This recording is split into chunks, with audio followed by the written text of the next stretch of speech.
নিখোঁজ 4 শিশুর খোঁজে ডুবুরিরা, নৌকা নিয়ে মাঝ নদীতে স্বজনরাও। তাদের চোখে মুখে উদ্বেগ, উৎকণ্ঠা, হতাশা। শনিবার সকাল থেকে নেত্রকোনার খালিয়াজুড়ির পাছাট এলাকায় ধনু নদীর বিভিন্ন পয়েন্টে তল্লাশিতে ফায়ার সার্ভিসের ডুবুরি দল। দুর্ঘটনাস্থল থেকে আধা কিলোমিটার দূরে দুপুর 1:30টার দিকে ভেসে ওঠে উষামণির মরদেহ। বাকি 3 শিশু সন্ধানে উদ্ধার চলমান। আশায় বুক বেঁধে আছেন স্বজনরা। তুষামণির মতো মিলবে তাদেরও সন্তান।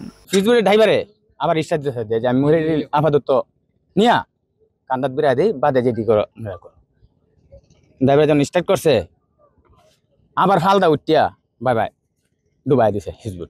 4টা সন্তান নদীর তলে গেছে, এরা বাঁচাইছে না, ইচ্ছে করলে বাঁচাইতে লয়।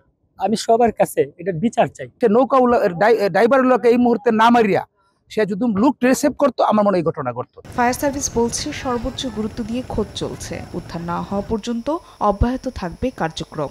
সকাল থেকে উদ্ধার কাজ পরিচালনা করছি, এখন পর্যন্ত উদ্ধার কাজ করে যাচ্ছি। তবে কিছুক্ষণ আগে একটা শিশু বাচ্চার লাশ ভাসমান অবস্থায় পাওয়া গেছে।